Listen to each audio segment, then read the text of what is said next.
for me, and I welcome their hatred.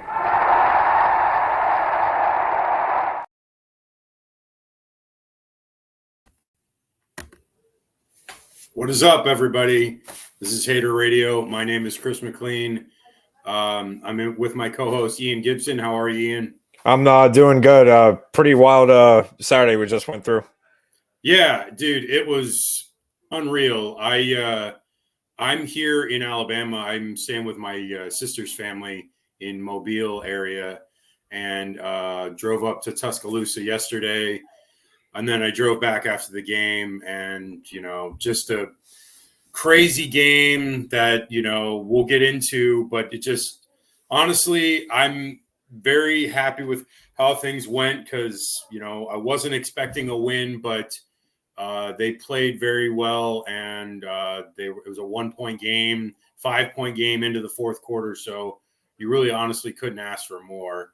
So let's jump into the first couple of games.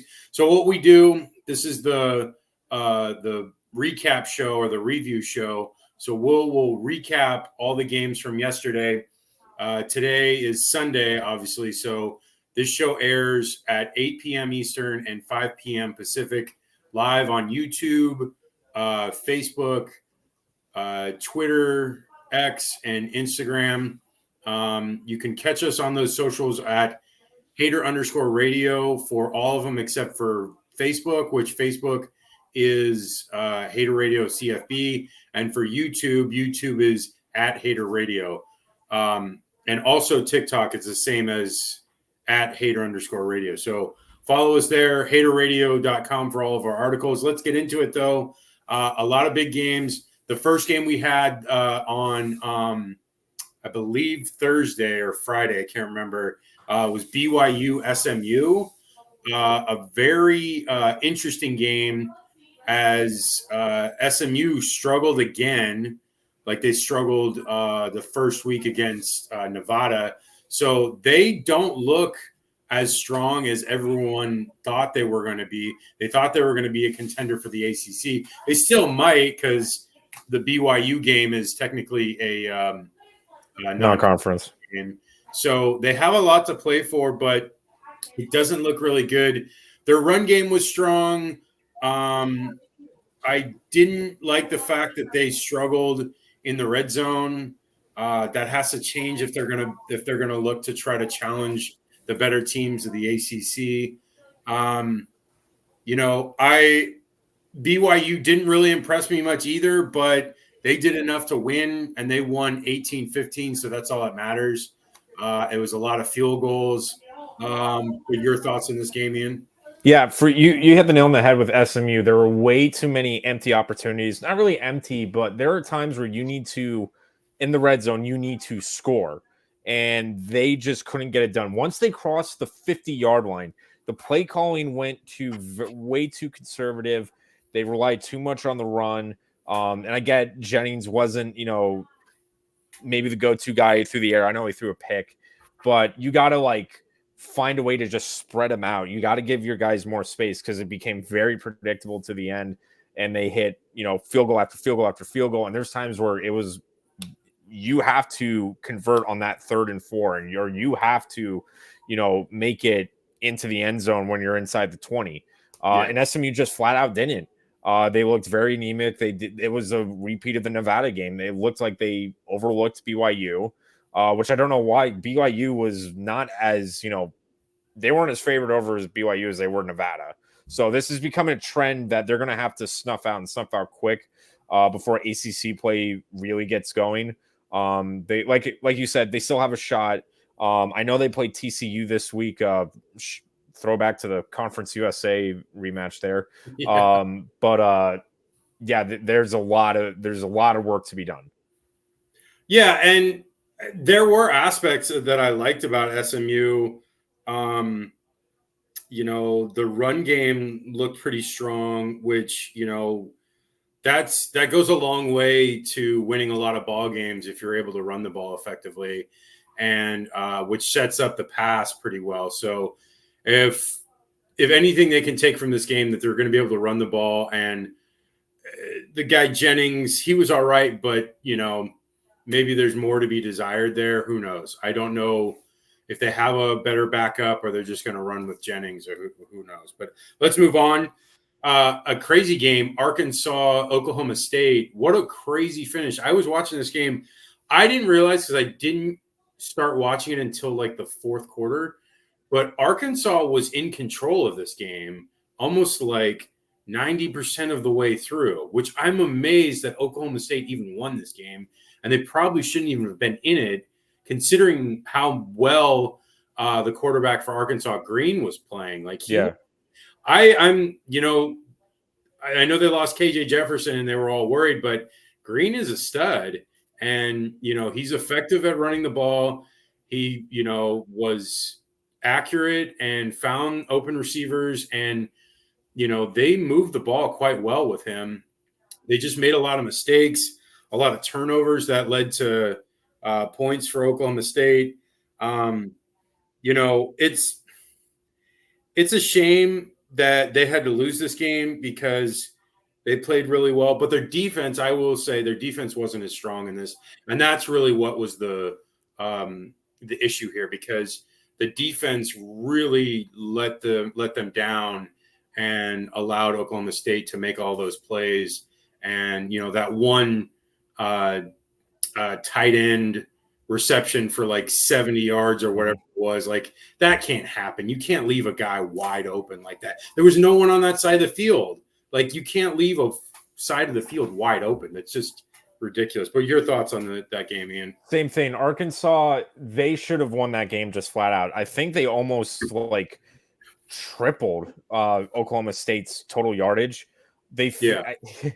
Somehow they found a way to let it slip through their hands. And two things that I pointed out is that once it came down to crunch time, the defense, as you said, everybody was playing middle field. They weren't playing behind them. At that point in the game, it was 21-7, I think, when we were going into the third quarter. Or 21-13, something like that. When you're in the fourth quarter and OK State, they have Bowman, who's a veteran, and you've been stuffing the run game with Gordon. They did a fantastic job with that. Yeah. But they were so focused on the run. There's a time where you got to realize, look, this team is in a passing situation. You need to put in your dime package, not have as many linebackers out there, and you have to play what's in front of you. Block some passes, deflect them, try to get a pick, something like that. And they just didn't. There's so many times that they were dead in the water, and OK State, Bowman threw it up there, and he found a guy wide open, behind the linebackers. Right. So that was really what killed them. The other one too, I'll make it quick, was when it did, it was, it was a new ball game. Oklahoma State tied it, or they're going back and forth. So many times you were doing so good spreading them out on the in the passing game and then hitting them with the run. Yeah. So the outside was working. In up the middle, it was not, and Oklahoma State stuffed them multiple times, and they kept going back to it. So play calling was very, very poor towards the end. Yeah. Somehow it's a shame because Arkansas should have won this game. They dominated them in every facet besides turnovers, and it killed them in the end. Yeah. Okay, moving on. Texas, Michigan. I can't remember who we picked in this game, but I'm almost positive I picked Texas to win this one big. I got Texas. Yeah, I just had no faith in Michigan. They looked really bad against Fresno State. They, allowed that quarterback to throw for over 300 yards. And Quinn Ewers is, miles better than that guy. And no offense to him, it's just the reality. And, the fact that they have lost so much, they only had 2 returning starters on offense, it's huge. And so they struggled. They couldn't throw the ball. They couldn't really run the ball that well. They struggled on third downs. The quarterback threw several interceptions. Yeah, Warren, I think you threw. Yeah. Yeah, and Quinn Ewers looked great. Quinn was amazing out there. Who killed it for them was their tight end, Helm. Yeah. And he had a huge game, a touchdown, several big catches. Their running back, Blue, for Texas, considering they've had those injuries, looked really well. He was making a lot of plays. it was just they were up 31-6 at one point. Like they were just dominating Michigan, and Michigan ended up scoring a late TD. But yeah, it was honestly Michigan is going to lose at least 4 or 5 games. It just seems likely. They have a really tough schedule. And then this Texas team is for real. And I highly expect them to be one of the 4 first-round buys coming into the playoff selection. But your thoughts, Ian? Yeah, and this game kind of went the way I thought. It's just Texas was the better team. Michigan, with all those guys they lost, you could see they didn't have. It's very similar, this Michigan, to how I saw Florida State. Is that when you don't have the chemistry with these guys, a lot of these guys are starting their first games this season. It has an effect, and Texas has a lot of guys returning. They know what's going on. They're good in the system, and that was the difference. The other thing, this was the big one. You mentioned third downs. Texas, Michigan couldn't get Texas off the field. They had so many third downs, and it would be like 3rd and 7+, and they could just, Ewers would find the open receiver. He had all the time in the world and would be able to convert. Texas had their way with Michigan, and obviously Michigan was at a loss. They couldn't really find any effective way to get at Texas. Obviously, all these new guys, there's going to be a lot of growing pains, and this one was very painful. But Texas wins convincingly. To me, they're my number 2 team in the country right now. Yeah, I really like them too. I'm really impressed with them. They're solid in every facet of special teams, defense, offense. They're just a really, really good team. Okay, Kansas State, Tulane.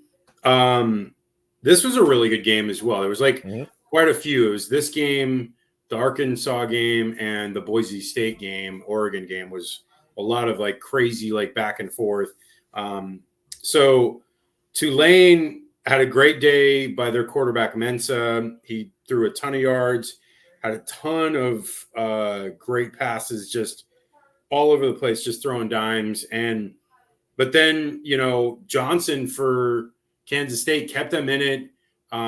There was a fumble for a score. Yep. That they went up 34-27, and that was it. And then they got picked in the end zone at the end. Mensa did. And so that was it. So close game. It was back and forth. I thought Tulane was going to win. They seemed like they had their opportunities. They just couldn't, put it together. But, credit to Tulane. They're an AAC team and then took on, a Power 4 team and looked really good. They easily could have won the game, and they probably should have. Realistic. What are your thoughts? Yeah, and with that, the turning point was because these teams were very even blow for blow with each other. The turning point was that fumble. And it's a shame, but for Mesa there, you got to just find a way to eat the ball there because he was trying to throw it, and then by the time he tried to reel it back, K-State knocked it out. That's the time I get the situation, but you just got to eat that sack and then try again.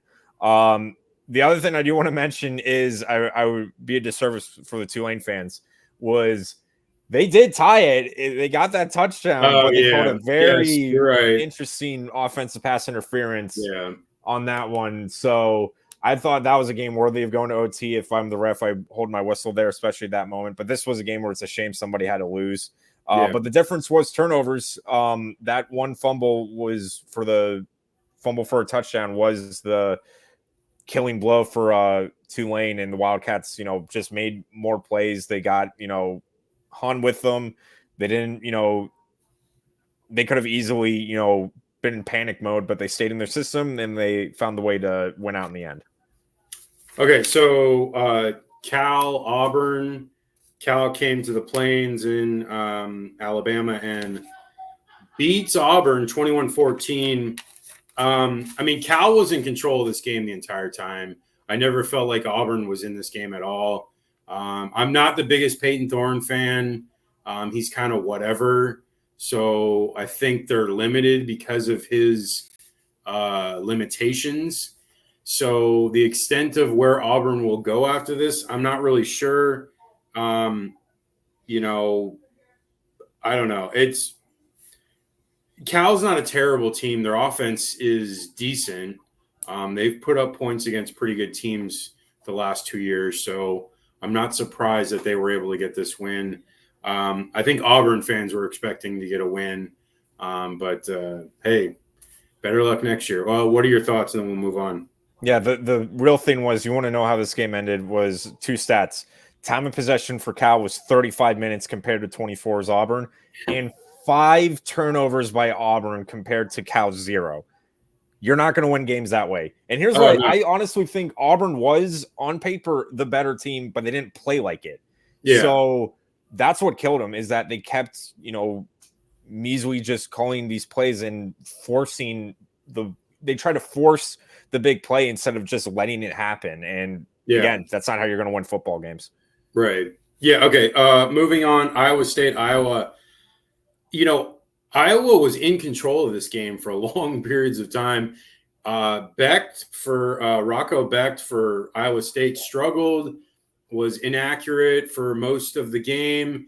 And then he started turning it on. And it was like, I don't know what it was. He just started hitting everyone and was in rhythm and was just making good passes. And I saw a stat at one point that Cade McNamara had 9 yards in the second half of that game. I don't know what he ended up with in the second half, but it was near the end of the fourth quarter. And it was 9 yards passing. I'm like, that is insanity, but that is totally on brand for Iowa football. So I don't doubt their offense is always going to struggle, but they don't like to throw it that much. But back and forth, Iowa State comes back. They were down by 2. They get the ball. They're driving. They get in position, and they kick the field goal, and then they get a late pick, and that's the game over. So Iowa State gets the win, and I think I had picked Iowa State because I've always been more of a fan of Matt Campbell than Kirk Ferentz. And, who knows what happens with Iowa State in the Big 12. They could do something. They have a good chance because it's kind of wide open right now for the Big 12. But Big 10 wise, I don't think Iowa has a shot in the dark to be able to contend against Ohio State or USC or Oregon or any of them. They just don't have a chance. And even Nebraska, and we'll talk about that, Nebraska looks really good. And so I don't know. Your thoughts before we move on. Yeah, the one thing was Iowa's resilience with the run game really doomed them in the end because they just could not get any passing lanes open. I think McNamara threw for 2 interceptions. And with that run game, they weren't able to get as many big plays because they were kind of milking the clock at that point. And defensively, they didn't do well against the vertical game. That touchdown they gave up was a wide open seam pass. So Iowa State, they found a way to just, get through that Iowa defense. They adjusted fantastically. And they were able to kick that, game-winning field goal. And man, that was 50 plus yards. That's an insane kick on the road to hit. Yeah. Oh yeah. Okay. Baylor, Utah. Cam Rising's in the game early and they're doing well. They're up 23-0, and then he gets hurt. So I don't know. I didn't hear details about what the injury was or what the extent of how long he'll be out. I know it was his hand. It was his hand. Yeah. It was a finger, I don't know. Hand. They just said I heard hand. I don't know what the I don't think it was too serious, but I think it was enough where they weren't going to risk it. They were in control of that game. Baylor never had a shot. They ended up making some plays later on in the game and scoring a bit, but it was never in doubt. Up 23-0 against that defense is up 50-0 basically against a normal team. You got any thoughts on this before we move on? Same thing. Just you could kind of tell that the play calling did change once Rising was in, but when you're up 23-0 at that point, there's no need, unless it's dire situation, to really get adventurous with the playbook.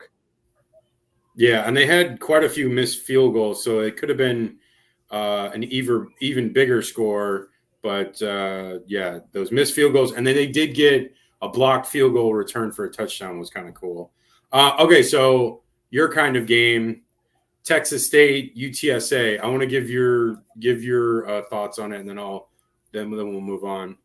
Yeah, with this one, it definitely didn't go the way I thought it would. I did pick the Roadrunners in this one, and man, did UTSA or Texas State, they showed up, man. They had it shows. I thought the defense, especially with how poorly they played the week before, was going to struggle, but man, they just shut down any of that option attack that UTSA is known for. I know they had over 300 yards, but they were able to force 2 turnovers, and Texas State had over 500. And Jordan McLeod had over 300 yards passing, and it was just all Texas State. They could run at ease, passing lanes were open. It was, a Bobcat kind of day. Former USF quarterback. Yeah, I know. I saw that. I was like, oh yeah, Jordan McLeod. He played like 2 games for us, but I definitely know that name. Oh yeah, he definitely found a good home here at Texas State. But yeah, that offense, there was nothing stopping them. Okay, so moving on to like our focus of the day, which was the USF Alabama game. I was there, obviously.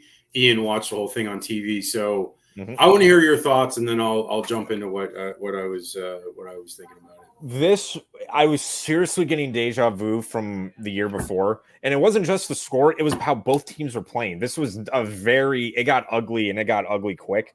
It wasn't, and I'll say this: the real thing that killed USF at any chance of an upset, there were so many penalties on them. And they have to, and there are a lot of penalties against Bethune-Cookman when I was at that game. That is something that is gonna have to be addressed very quickly for them going forward in the season. I'll give them credit though. I know Golish doesn't believe in moral victories, but they hung with them. This score, if anybody sees it, does not tell the story. Bama was begging to lose this game. They committed 3 turnovers, I think, on the whole game, and USF took advantage. They took advantage in that sense. They were able to jump on them and take advantage of the chances for the turnover, but they didn't get enough points off of those turnovers. If they get a field goal or another touchdown off of that, it's a whole new ball game. Oh yeah. And really, Bama didn't start clicking until it was like the last 6 minutes. Last 5 minutes of the game. And at that point, you could tell USF's defense is gassed. They were done. Yeah, and I can't blame them because there were so many 3-and-outs by USF. And I'll give credit to Bama. They did a very good job on their scheme. They knew the target for USF was going to be, how well Byron Brown is going to do and stopping the passing lane. They did a good job covering Sean Atkins. He had, I think, 4 catches the whole game, and Brown just had to make a lot of plays on his own. On his legs, he definitely did a good job not forcing it. But there was only so much you can do with him. As great as a player he is, he just, not enough to beat a Bama team like that by himself. All in all, USF, I get the score is bad, but it's not, they played much better than the score says. They're just penalties have to be addressed and taking advantage of the turnover opportunities when they can. Yeah, I mean, it was a 5-point game with not very much time left in the fourth quarter. So, and USF had their opportunities. They had the ball with the score being an 8-point game and inside a goal to go situation, and they couldn't score a touchdown. And that's honestly because if they score a touchdown right there, that puts a lot of game pressure on Bama. And you never know what could have happened there if they may have even gone for 2, and then it would have been a tie game. So who knows? I loved it. I had such a blast. I parked right on University Boulevard and was right next to the Publix. It was great. So I was able to go, and I got a lot of footage, and we'll show you guys the footage probably in a couple days as I put something together. But it was a lot of fun. I went to the USF alumni tailgate, got some footage there, went around all around the stadium and the campus and just got some of the tailgate for Bama and all kinds of stuff. I got as the Bama buses came into the stadium. Alabama at Bryant Denny, they have like how the stadium like goes down. It's open, so you can walk out into this area that's in front of the seats and in between the field and the players, or I mean, in between the players and the seats is this area that people can walk to. And not everyone does it because whatever reason, people just don't like doing it. Most of the younger people like to do it because it's fun. It's like a festive environment, and I liked it because you can like you're like right there, like being able to see the game. It's kind of obstructed because the players are in front of you, so you can't tell everything. But it still was really cool. The stadium's awesome, like the lights and everything, and they're built their video screens are cool, and they just had a lot of cool stuff going on. And most of the fans were great. I had a blast. And, if those people I talked to during it, I hope they see the show. And I just want to say thank you for being, so hospitable. And, I would say like 95% of the people I met were like just amazing people. So it was a lot of fun. But to the game, I thought Byram struggled. That could honestly be because of Bama's defense being so strong. So I don't know if you need to look too much into it because at I think it was like 10 or 8 minutes left of the fourth quarter, the stats were exactly the same for both USF and Bama. So it's not like this game was that far off. It was very like tooth and nail, and the defense played phenomenally. They were tackling so well. They had so many tackles for losses, so many sacks. They had Milroe bottled up for almost the entire game. It wasn't really until late that they really started to take off. And like you said, the depth was an issue for USF, so they weren't able to actually make the stops they needed to. They were just gassed. The starters are great, but the guys after them are not as good. And that's just what it is when you're in a smaller school. You're not going to be like a Bama level depth where you have wave after wave of player that is a 5-star, 4-star stud. But tremendous game. USF has a lot to play for. They have the AAC firmly in their sights. They can contend with Memphis, with Tulane, and whoever else rises up in the AAC. I fully believe that they can go on a nice run here. And this is not the end. This is not even a terrible loss. I know he doesn't want moral victories, and I'm not trying to give it to him, but they also realize that they can work harder and be even better. And that's what's amazing, because it's like they didn't play great and they still had them in their place, very close to tying it or maybe even going ahead if they got a stop when it was a 5-point game. Okay, great game, and I'm excited for the future of USF because that was tremendous. Okay, let's move on. Sanford, Florida, DJ Lagway, I know I said it the other day. If Billy wants to survive, he's got to start DJ. And I don't know what's going to happen after this, but DJ throws for, like 20 yards short of the quarterback record for Florida. And that is amazing considering that there's 3 Heisman winners, 2 Heisman finalists that have been there. And he almost broke that record in his first start, which is amazing. Dude, he had throws that were like 60-yard, 50-yard bombs that were just like on the money, perfect. Every receiver was in the game. Mizell, Tank, DK, Badger, Trey had some big plays. Like they were all involved. It was fun to watch. I watched the highlights. I didn't see it as it goes. I didn't get the real feel of how the game was going. Defense did solid enough because obviously Sanford is not very good, but I really feel like they need to go with DJ if they want to win more than 5 or 6 games this year. And I think they can if they go with him, but it is up to Napier at this point. And I love Graham Mertz. I'm a big fan of his, but I feel like, football is a meritocracy, like the guys at Gator Nation Football Podcast like to say. And it's true.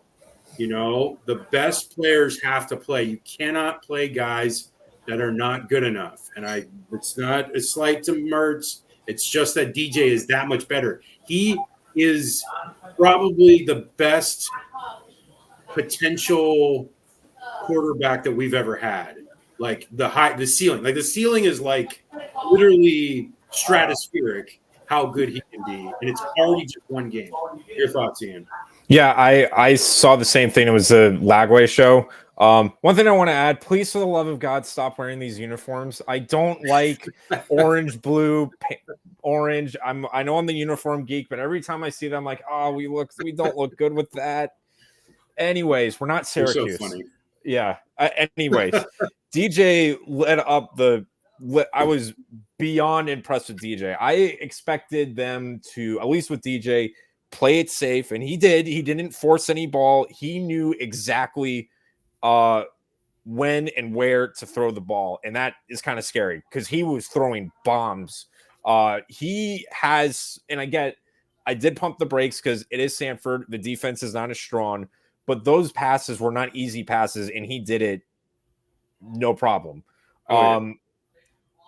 And I agree. It's going to be, if Florida and wants to win and Napier wants to keep his job, I'm sorry, it's got to be Lagway starting. Yeah. I'm with you. Mertz has done more than we can ask for him as a transfer. He came in, did fantastic. But if Florida was not in the pressure cooker it is now, I would be more okay with it.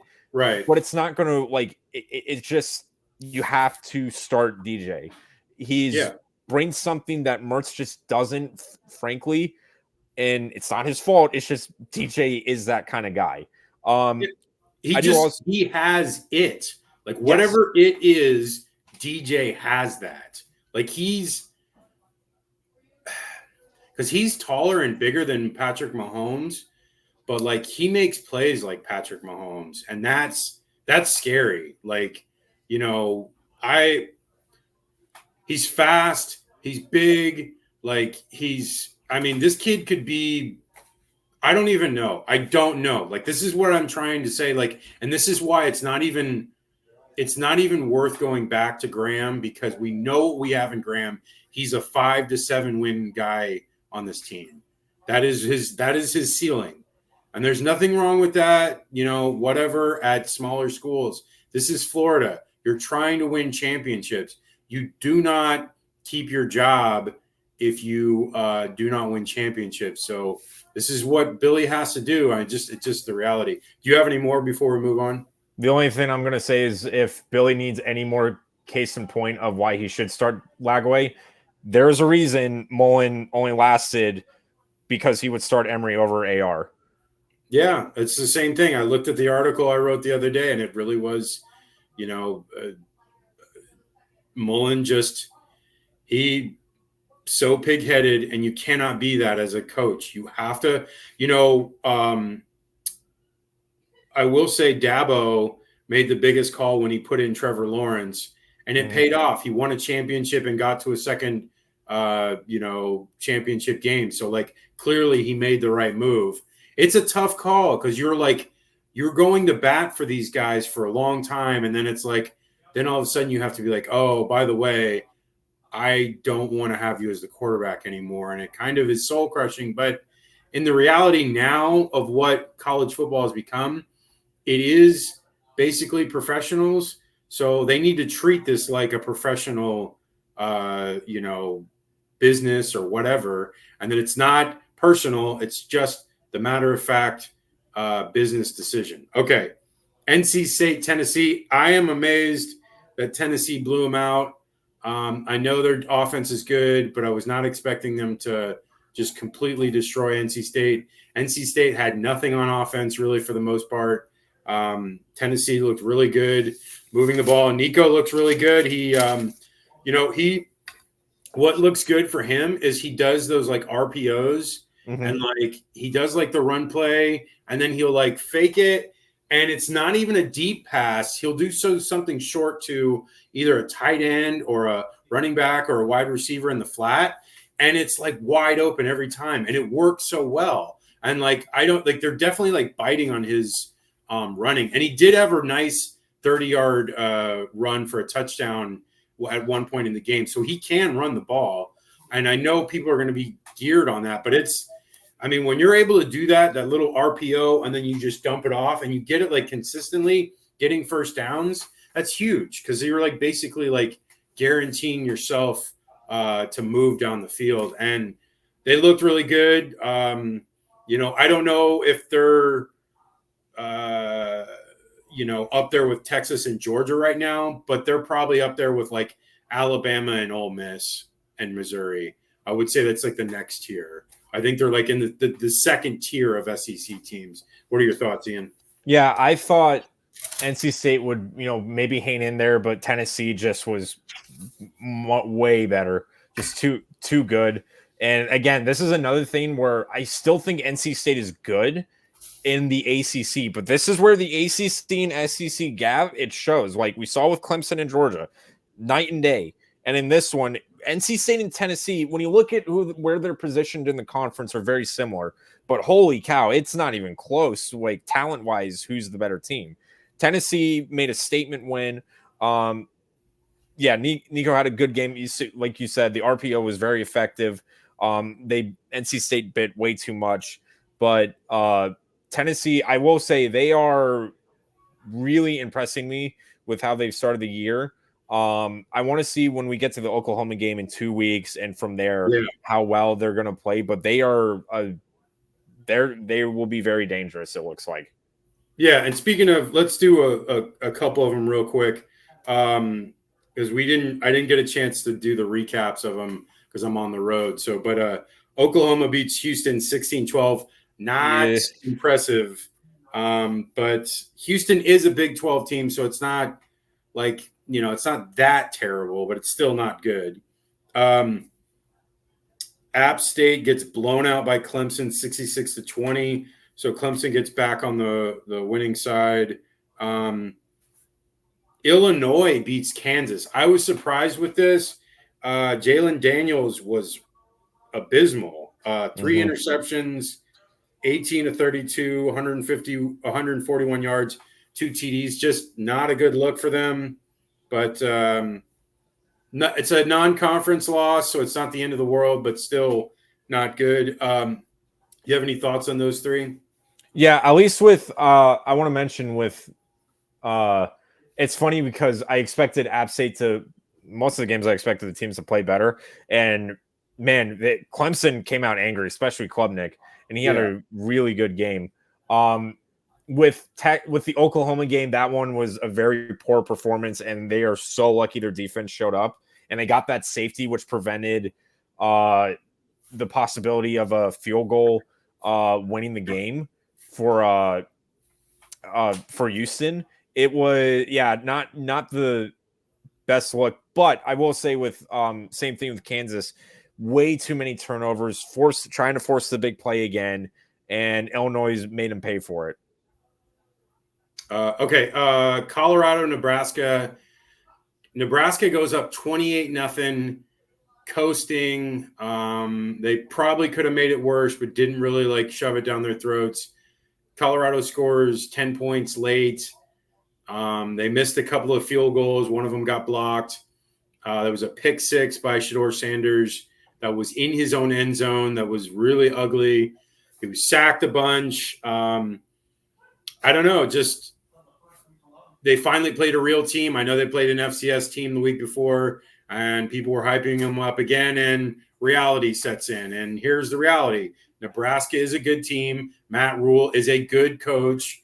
And, nothing against Dion, but Dion is running this program, and it's it's his son running the team, and they play favorites to him. And I know coaches do that, but it's kind of over the top.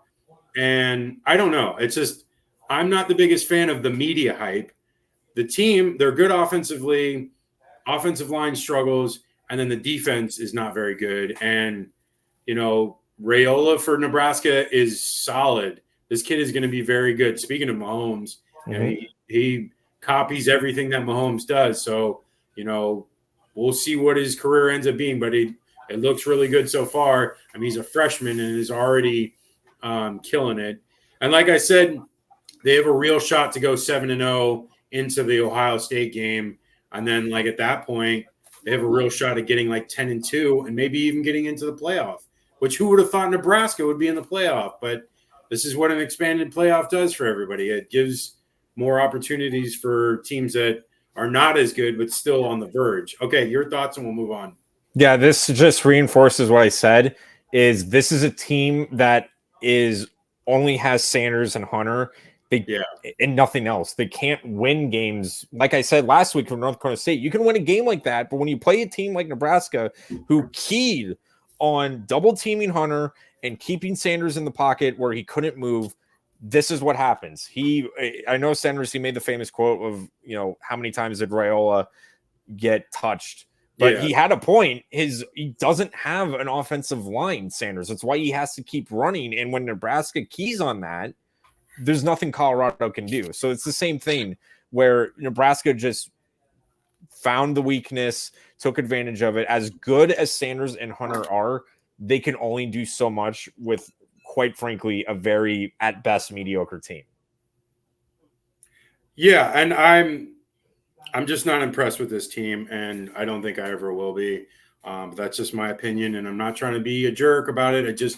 I don't think they're good enough to compete on a high level, and they may get to a bowl game, but they have a tough schedule, and I don't think they will. Okay, so Oregon, Boise State, probably the best game of the day. Back and forth, a lot of crazy big plays.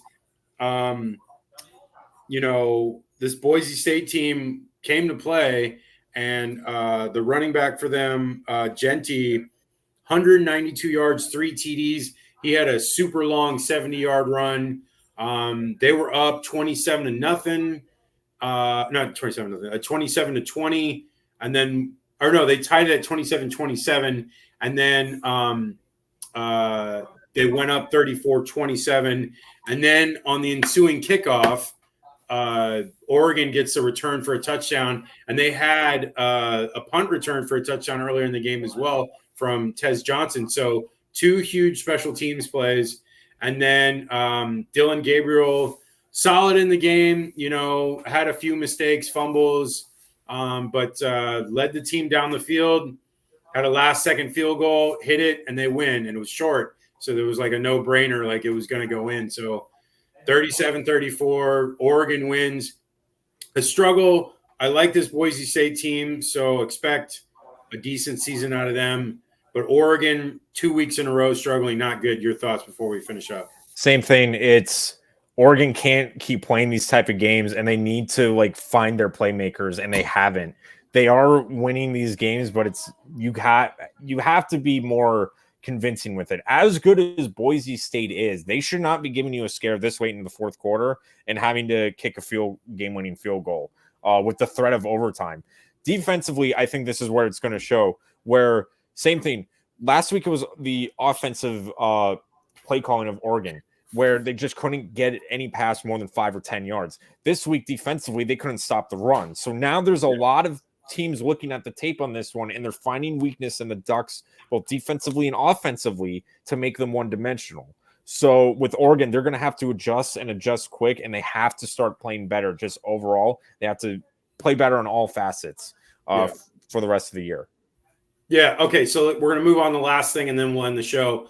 USC beats Utah State in the Coliseum 48-0. It's the first shutout since 2011. Shout out to Danton Lynn, the DC, doing exactly what I thought he would do, and his trajectory is through the roof as well. Expect him to get a head coaching job sooner than later, probably after this year, because he's a star. He knows what he's doing on defense, and he knows defense very well. His dad was a defensive back for the Denver Broncos for a long time, and a head coach in the NFL as well. So the kid is very good at what he does. And they didn't really do much on offense. Miller Moss had 200 and something yards, but they didn't really put the pedal to the metal.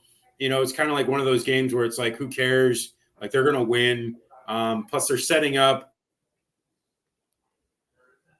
Their schedule for the next couple of weeks are getting tough. So they have games against Michigan in 2 weeks. So in Ann Arbor. So, they're definitely,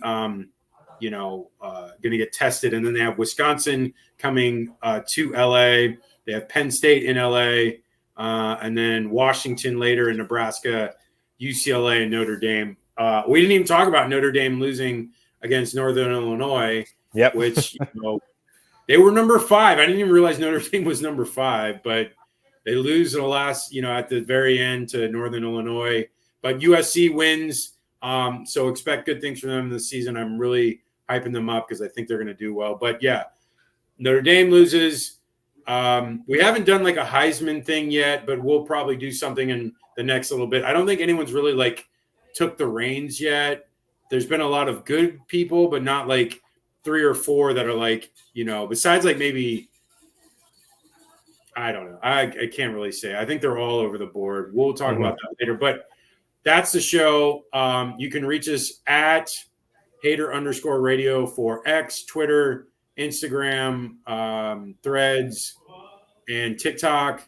For YouTube, it is at Hater Radio. For Facebook, it is Hater Radio CFB. Ian, what are your socials? Yeah, Twitter, Instagram, and YouTube are all at G_Gator_G. Yeah, follow us there. Like, subscribe, comment, do all the things. Follow, help us out with the algorithm. Get us, moving that way. We appreciate all the people tuning in. We have over 400 subscribers on YouTube. We started at 200 to start the season. So already within 2.5 weeks, we're already 3 weeks. We're already into doubling up what our subscribers are. So we like the movement. We're happy. You can also check out our articles on haterradio.com. That's the show. Thank you, everyone. And we'll talk to you on Wednesday, 8 o'clock p.m. Eastern, 5 p.m. Pacific. All right. Take care, y'all.